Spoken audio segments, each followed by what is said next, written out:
ಅಂಬೇಡ್ಕರ್ ನಿಗಮದಲ್ಲಿ ಆದ ಹಗರಣ ಎಂತದ್ದು ಗೊತ್ತಾ? ಅಸಲಿಗೆ ಅಂಬೇಡ್ಕರ್ ನಿಗಮದಲ್ಲಿ ಸಹಕಾರಿ ಸಂಘಗಳಿಗೆ ಲೋನ್ 2020ರಿಂದ 23ರವರೆಗೆ ಲೋನ್ ಕೊಡೋದ್ರಲ್ಲಿ ಹಗರಣ ಆಗಿರೋದು. ಸಹಕಾರಿ ಬ್ಯಾಂಕ್ಗಳಿಗೆ ಕೊಡುವ ಲೋನ್ಗಳಲ್ಲಿ ಅಕ್ರಮ ಆಗಿದೆ. ನಕಲಿ ದಾಖಲೆಗಳನ್ನು ಸೃಷ್ಟಿಸಿ ಲೋನ್ ನೀಡಿರುವುದು ಬೆಳಕಿಗೆ ಬಂದಿದೆ. ದಾಳಿ ವೇಳೆ 3ರಿಂದ 4 ಕೋಟಿ ಅಕ್ರಮ ನಡೆದಿರೋ ಬಗ್ಗೆ ಮಾಹಿತಿ ಬಂದಿರೋದು. 8 ಜನ ಭ್ರಷ್ಟ ಅಧಿಕಾರಿಗಳ ವಿರುದ್ಧ ಕೇಸ್ ದಾಖಲಾಗಿತ್ತು. ಇವತ್ತು ಸರ್ಚ್ ವಾರೆಂಟ್ ಜೊತೆಗೆ ಲೋಕಾಯುಕ್ತ ರೇಡ್ ಮಾಡಿದೆ. ಅಂಬೇಡ್ಕರ್ ನಿಗಮದಲ್ಲಿ ಆದಂತಹ ಹಗರಣದ ಮಾಹಿತಿಯನ್ನ ನಿಮಗೆ ತಿಳಿಸ್ತಾ ಇದ್ದೀವಿ. ಲೋನ್ ಕೊಡ್ತಾರೆ ಇವರು ಸಹಕಾರಿ ಸಂಘಗಳಿಗೆ. 2020ರಿಂದ 23ರಲ್ಲಿ ನಡೆದಿರುವಂತ ಒಂದು ಅತಿ ದೊಡ್ಡ ಹಗರಣ ಇದು. ಸಹಕಾರಿ ಬ್ಯಾಂಕ್ಗಳಿಗೆ ಕೊಡುವ ಲೋನ್ಗಳಲ್ಲಿ ಅಕ್ರಮ ಆಗಿರೋದು. ನಕಲಿ ದಾಖಲಾತಿಗಳನ್ನ ಸೃಷ್ಟಿ ಮಾಡಿದ್ದಾರೆ. ಅಲ್ಲೇ ಸಿಕ್ಕಾಕೊಂಡಿರೋದು ಇವರು.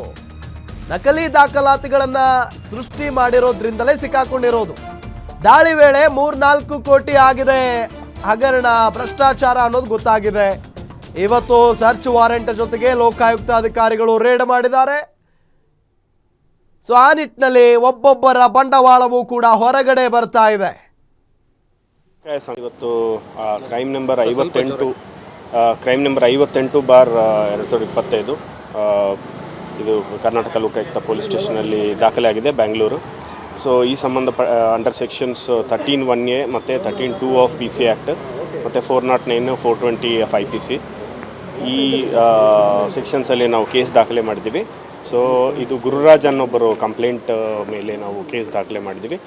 ಸೊ ಇದು ಸಂಬಂಧಪಟ್ಟ ನಾವು ಈ ಟೋಟಲ್ ಈ ಕ್ರೈಮ್ ಯಾವುದು ಸಂಬಂಧಪಟ್ಟದಂದರೆ ಅಂಬೇಡ್ಕರ್ ಅಭಿವೃದ್ಧಿ ನಿಗಮದಲ್ಲಿ 2020ರಿಂದ 23ವರೆಗೆ ಈ ಸಹಕಾರಿ ಸಂಘ ಏನು ಸೆಲ್ಫ್ ಹೆಲ್ಪ್ ಗ್ರೂಪ್ಸ್ ಇವೆಯೋ ಅದು ಏನು ಸಾಫ್ಟ್ ಲೋನ್ಸು ಈ ನಿಗಮದಿಂದ ಕೊಡ್ತಾರೋ ಅದು 96 ಈ ಸಹಕಾರಿ ಸಂಘಗಳಿಗೆ ಫೇಕ್ ಆಗಿ ಅದು ಫಾರ್ಮ್ ಮಾಡಿ ಇದೊಂದು ಫ್ರಾಡ್ ಮಾಡಿದ್ದಾರೆ, ಅಂದರೆ ಕ್ರಿಮಿನಲ್ ಮಿಸ್ಕಂಡಕ್ಟ್ ಮಾಡಿದ್ದಾರೆ. ಸೊ ಆ ಸಂಬಂಧಪಟ್ಟ ನಾವು ಕೇಸ್ ದಾಖಲೆ ಮಾಡಿದ್ದೀವಿ.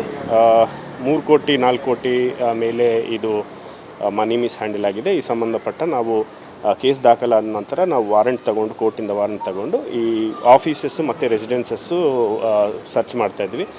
ಆ ದಾಖಲಾತಿಗಳು, ಮೂಲ ದಾಖಲಾತಿಗಳು ಏನಿದೆ ಅದಕ್ಕೋಸ್ಕರ ನಾವು ಸರ್ಚ್ ಮಾಡ್ತಾಯಿದ್ವಿ. ಸೊ 5 ಮನೆಗಳು ಮತ್ತು ಒಂದು ಕಚೇರಿ, ಅಂಬೇಡ್ಕರ್ ಅಭಿವೃದ್ಧಿ ನಿಗಮ ಕಚೇರಿ. ಇದರಲ್ಲಿ 8 ಜನ ಅಕ್ಯೂಸ್ಡ್ ಇದ್ದಾರೆ. ಇದರಲ್ಲಿ ಮ್ಯಾನೇಜರ್ಸು ರಿಟೈರ್ಡ್ ಆಗಿದ್ದವರು, ಅಂದರೆ 2020ಯಿಂದ 23ವರೆಗೆ ಏನು ಅಲೋಕೇಶನ್ ಆಗಿದೆ ಅಲ್ಲಿ ಆಫೀಸರ್ಸ್ ಯಾರ್ಯಾರು ಕೆಲಸ ಮಾಡಿದಾರೋ ಅವ್ರ ಮೇಲೆ ನಾವು ಕೇಸ್ ದಾಖಲೆ ಮಾಡಿದ್ದೀವಿ. ಸೊ ಇದರಲ್ಲಿ ಮ್ಯಾನೇಜರ್ಸ್ ಇದ್ದಾರೆ, ಕೆಲವು ರಿಟೈರ್ಡ್ ಆಗಿದ್ದಾರೆ, ತಾಲೂಕಾ ಡೆವಲಪ್ಮೆಂಟ್ ಆಫೀಸರ್ಸ್ ಇದ್ದಾರೆ, ಸೂಪರಿಂಟೆಂಡೆಂಟ್ ಇದ್ದಾರೆ. ಸೊ ಒಟ್ಟಾಗಿ 8 ಜನ ಇದ್ದಾರೆ. ಸೊ ಇಲ್ಲಿವರೆಗೆ ನಮಗೆ ಪ್ರೈಮಾ ಫೇಸಿ ಅಂದರೆ ಹಿಂಗೆ ನಾವು ಸರ್ಚ್ ಮಾಡಿ ದಾಖಲಾತಿಗಳು ಮಾಡಿದ ನಂತರ ನಮಗೆ ಟೋಟಲ್ ಅಮೌಂಟ್ ಗೊತ್ತಾಗುತ್ತೆ. ಇಲ್ಲಿವರೆಗೆ ನಮಗೊಂದು 3 crores ಮೇಲೆ ಆಗಿದೆ ಅಂತ ನಮಗೆ ಕಂಡು ಬರ್ತಾ ಇದೆ. ಸೊ ನಮಗೇನಂದರೆ ಎಂಟೈರ್ ಡಾಕ್ಯುಮೆಂಟ್ಸ್ ಏನು ಸಹಕಾರಿ ಸಂಘಗಳದ್ದು ಹೆಂಗೆ ಫಾರ್ಮ್ ಮಾಡಿದ್ರು, ಅದು ಫೇಕ್ ಡಾಕ್ಯುಮೆಂಟ್ಸ್ ಮಾಡಿದ್ರು, ಅದೆಲ್ಲ ಸರ್ಚ್ ಮಾಡಬೇಕು. ಅದೇ ರೀತಿಯಾಗಿ ಮತ್ತೆ ಬೇರೆ ಏನಾದರೂ ಇದೇ ಸಹಕಾರಿ ಸಂಘಗಳಿಂದ ಬೇರೆ ಹಣ ಏನಾದರೂ ಅಲರ್ಟ್ ಆಗಿದೆ ಯಾವುದು ಅದು ಕೂಡ ನಾವು ಚೆಕ್ ಮಾಡ್ತಾ ಇದ್ದೀವಿ. ಸರ್, ಇವರು ಡೈರೆಕ್ಟಾಗಿ ಯಾರಾದರೂ ಅಭ್ಯರ್ಥಿಗಳು ಅಂದರೆ ಸಾರ್ವಜನಿಕರಿಗೆ ಕೊಡ್ತಾ ಇದ್ರು ಅಥವಾ ಅಲ್ಲ, ಸಹಕಾರಿ ಸಂಘಗಳು ಫಾರ್ಮ್ ಮಾಡಿ ಇದೇನೆಂದರೆ 1 ಲಕ್ಷ ಇವರಿಗೆ ಸಾಫ್ಟ್ ಲೋನು ಮತ್ತು 1 ಲಕ್ಷ ಇವರಿಗೆ ಡೆವಲಪ್ಮೆಂಟ್ ಥರ SHGಗೆ ಏನು ಕೊಡ್ತಾರೆ ಆ ಸ್ಕೀಮ್ ಮುಖಾಂತರ ಆ ಸ್ಕೀಮಲ್ಲಿ ಇದು ಈ ಅವ್ಯವಹಾರ ಆಗಿದೆ. ಅಂದರೆ ಸೆಲ್ಫ್ ಹೆಲ್ಪ್ ಗ್ರೂಪ್ಸ್ ಹೆಂಗೆ ಸಹಕಾರಿ ಸಂಘಗಳು ಹೇಗೆ ಜನರಲ್ ಒಂದು 5 ಮೆಂಬರ್ಸ್ ಟೀಮ್ ಇರ್ತದೆ, ಅದರಲ್ಲಿ ಇಬ್ಬರದು ಬ್ಯಾಂಕ್ ಅಕೌಂಟ್ ಡೀಟೇಲ್ಸ್ ಕೊಡಬೇಕು, ಯಾಕೆಂದರೆ ಅವರ ಬ್ಯಾಂಕ್ಗೆ ಹಣ ಟ್ರಾನ್ಸ್ಫರ್ ಆಗುತ್ತೆ. ಸೊ ಅದೇ ಆ ಫಾರ್ಮೇಷನಲ್ಲೇ ಕಂಪ್ಲೀಟ್ ಫೇಕ್ ಡಾಕ್ಯುಮೆಂಟ್ಸ್ ಹಾಕಿ, ಅಂದರೆ ಮೆಂಬರ್ಸ್ ಇಲ್ಲದೆ ಅವರೇ ಕ್ರಿಯೇಟ್ ಮಾಡಿದ್ರು ಅನ್ನೋದು ಆರೋಪ. ಇವತ್ತು ಕ್ರೈಮ್ ನಂಬರ್ ಇದೇ ವಿಚಾರಕ್ಕೆ ಸಂಬಂಧಪಟ್ಟಂತೆ ಡೀಟೇಲ್ಸ್ ಕೊಡ್ತಾರೆ ನಮ್ಮ senior crime reporter Ajay Kumar. News desk ಇಂದ ನೇರ ಸಂಪರ್ಕದಲ್ಲಿ ಜಾಯ್ನ್ ಆಗಿದ್ದಾರೆ. ಅಜಯ್ ಕುಮಾರ್, 2020ರಿಂದ 23ರ ಅವಧಿಯಲ್ಲಿ ನಡೆದಿರುವಂತಹ ಭ್ರಷ್ಟಾಚಾರ ಈಗ ಇದು ಹೇಗೆ ಹೊರಗಡೆ ಬಂತು, ಯಾರೆಲ್ಲ ಈ ಒಂದು ಹಗರಣದಲ್ಲಿ ಭಾಗಿಯಾಗಿದ್ದಾರೆ, ಡೀಟೇಲ್ಸ್ ಕೊಡ್ತಾ ಹೋಗೋದಾದ್ರೆ? ಖಂಡಿತವಾಗ್ಲೂ ರಾಮ್, ಏನಂದ್ರೆ 2020ರಿಂದನೂ ಕೂಡ 23ರಲ್ಲಿ ಇವರೆಗೂ ಕೂಡ ಅಂಬೇಡ್ಕರ್ ಅಭಿವೃದ್ಧಿ ನಿಗಮದಲ್ಲಿ ಇದ್ದಂತಹ ಅಲ್ಲೇ ಇದ್ದಂತಹ ಸರ್ಕಾರಿ ಅಧಿಕಾರಿಗಳೇನಿದ್ದಾರೆ ಅಲ್ಲಿದ್ದಂಥ ಒಟ್ಟು 8 ಜನರ ಮೇಲೆ ಈಗಾಗಲೇ FIR ಅನ್ನು ಕೂಡ ಲೋಕಾಯುಕ್ತ ಅಧಿಕಾರಿಗಳು ಕೂಡ ಈಗಾಗಲೇ ಲಾಂಚ್ ಮಾಡಿರುವಂಥದ್ದು. ಅಂದ್ರೆ ಪ್ರಮುಖವಾಗಿ ಇವರು ಕೆಲವೊಂದು ಸ್ಕೀಮ್ಗಳನ್ನ ಕಂಡಕ್ಟ್ ಮಾಡ್ತಾ ಇದ್ರು. ಆ ಸ್ಕೀಮ್ ನಂತರ ಸಹಕಾರ ಸಂಘಗಳಿಗೆ ಲೋನ್ ಕೊಡುವಂತ ರೀತಿಯಲ್ಲಿ ನಕಲಿ ಅಭ್ಯರ್ಥಿಗಳನ್ನ ಇವರೇ ಸೃಷ್ಟಿ ಮಾಡ್ತಾ ಇದ್ರು. ಅಲ್ಲಿ ಯಾವುದೇ ರೀತಿಯಾದಂಥ ಸಹಕಾರಿ ಸಂಘಗಳು ಇರ್ತಾ ಇರಲಿಲ್ಲ, ಮತ್ತೆ ಅಲ್ಲಿರೋ ಸಹಕಾರಿ ಸಂಘದ ಅಭ್ಯರ್ಥಿಗಳು ಕೂಡ ಇರ್ತಾ ಇರಲಿಲ್ಲ. ಅದರಲ್ಲಿ ಇವರು ಲೋನ್ ಕೊಡ್ತೀವಿ ಅಂತ ಹೇಳಿ 1ರಿಂದ 5 ಲಕ್ಷದವರೆಗೂ ಕೂಡ ಇವರು ಲೋನ್ ಅನ್ನ ಕೊಡ್ತೀವಿ ಮತ್ತೆ ಲೋನ್ ಅನ್ನ ಸ್ಯಾಂಕ್ಷನ್ ಮಾಡ್ತೀವಿ ಅಂತ ಹೇಳಿ ಆ ರೀತಿಯಾಗಿ ಇಲ್ಲಿ ಫ್ರಾಡ್ ಮಾಡಿರೋದು ಕೂಡ ಈಗಾಗಲೇ ಬೆಳಕಿಗೆ ಕೂಡ ಬಂದಿರುವಂತದ್ದು. ಸೊ ಹೀಗಾಗಿ ಲೋಕಾಯುಕ್ತ ಅಧಿಕಾರಿಗಳು ಆ ಎಲ್ಲ ಕಂಪ್ಲೇಂಟ್ ಯಾವಾಗ ಬರುತ್ತೆ ಲೋಕಾಯುಕ್ತ ಅಧಿಕಾರಿಗಳಿಗೆ, ಆಗ ತಕ್ಷಣ ಅವರು ಕೂಡ ಕೆಲವೊಂದು ಡಾಕ್ಯುಮೆಂಟ್ಸ್ ಗಳನ್ನ ಹುಡುಕಾಟ ಮಾಡಿದಂತ ಸಂದರ್ಭದಲ್ಲಿ ಇದೆಲ್ಲವೂ ಕೂಡ ನಿಜ ಅನ್ನೋದು ಕೂಡ ಬೆಳಕಿಗೆ ಬಂದಿದೆ. ಆ ನಂತರ ಅವರು ಕೂಡ ಈಗ ಇವತ್ತು ಕೂಡ ರೈಡ್ ಅನ್ನು ಕೂಡ ಮಾಡಿದ್ದಾರೆ. ಅಂದ್ರೆ ಅಂಬೇಡ್ಕರ್ ಕೇಂದ್ರ ಕಚೇರಿ ಬೆಂಗಳೂರಿನಲ್ಲಿರುವಂತಹ ವಸಂತ ನಗರದಲ್ಲಿ ಏನಿದೆ ಅಲ್ಲೂ ಕೂಡ ರೈಡ್ ಮಾಡಿದರೆ.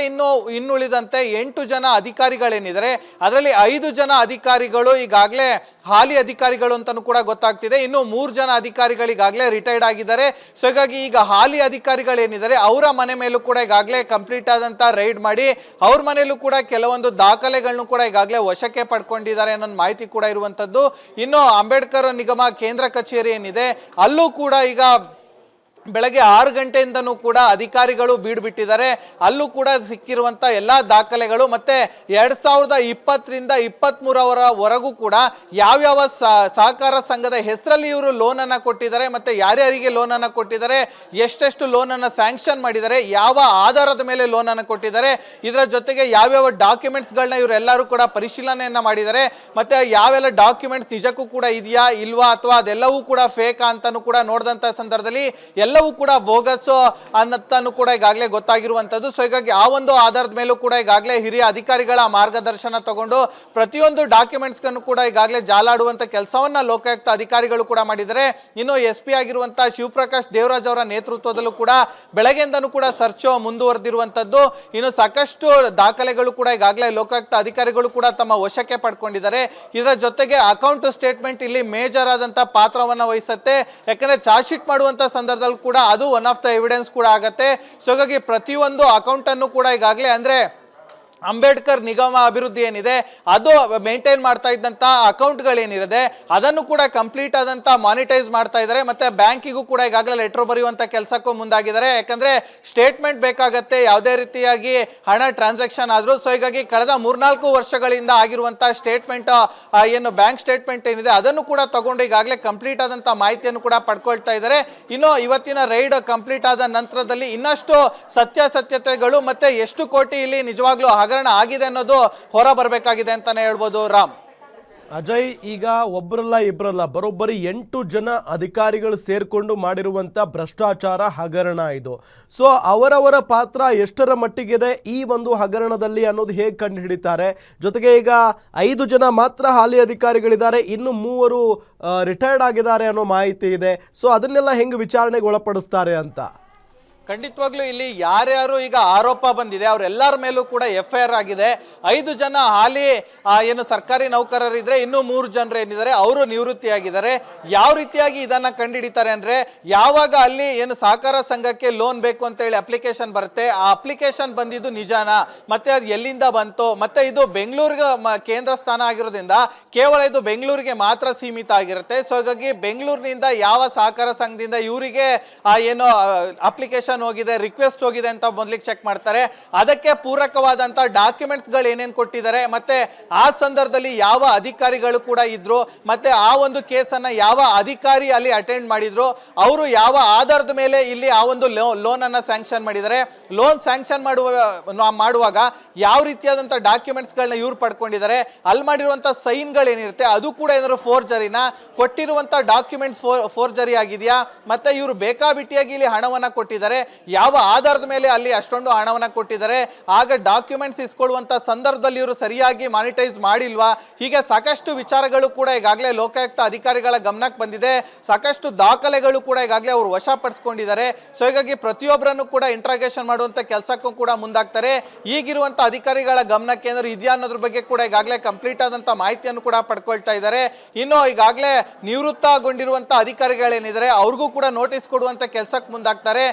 ಮತ್ತೆ ಹಾಲಿ ಅಧಿಕಾರಿಗಳೇನಿದ್ದಾರೆ ಅವ್ರಿಗೂ ಕೂಡ ನೋಟಿಸ್ ಅನ್ನ ಕೊಟ್ಟು ಕರ್ಸಿ ನೀವು ಯಾವ ಆಧಾರದ ಮೇಲೆ ಲೋನ್ ಅನ್ನ ಸ್ಯಾಂಕ್ಷನ್ ಮಾಡಿದ್ರಿ ಮತ್ತೆ ಎಷ್ಟೆಷ್ಟು ಹಣವನ್ನ ಕೊಟ್ರಿ ಅಂತೇಳಿ ಅವರ ಕಡೆಯಿಂದ ಇರುವಂತ ದಾಖಲೆಗಳನ್ನು ಕೂಡ ವಶಕ್ಕೆ ಪಡ್ಕೊಂತಾರೆ. ಅವೆಲ್ಲವಲ್ಲೂ ಕೂಡ ಇವರು ಸಾಬೀತು ಮಾಡಬೇಕಾಗತ್ತೆ ಯಾವ ರೀತಿಯಾಗಿ ನಾವು ಲೋನ್ ಅನ್ನ ಕೊಟ್ವಿ, ಯಾವ ರೀತಿಯಾದಂಥ ಡಾಕ್ಯುಮೆಂಟ್ಸ್ ಅನ್ನ ಒದಗಿಸಿದ್ವಿ ಅಂತ.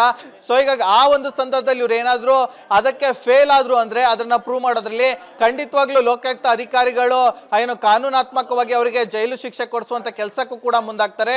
ಸೊ ಹೀಗಾಗಿ ಈಗ ಬಹುತೇಕವಾಗಿ ಇವತ್ತು ಕಂಪ್ಲೀಟ್ ಆಗಿ ರೈಡ್ ಕೂಡ ಮುಂದುವರಿಯುವಂತ ಚಾನ್ಸಸ್ ಇದೆ. ಇನ್ನು ನಾಳೆ ಅಥವಾ ನಾಡಿದಷ್ಟರಲ್ಲಿ ಎಲ್ಲರಿಗೂ ಕೂಡ ನೋಟಿಸ್ ಅನ್ನ ಸರ್ವ್ ಮಾಡಿ ಅವರನ್ನ ಕರೆಸಿ ಇಂಟ್ರಾಗೇಷನ್ ಮಾಡ್ತಾರೆ.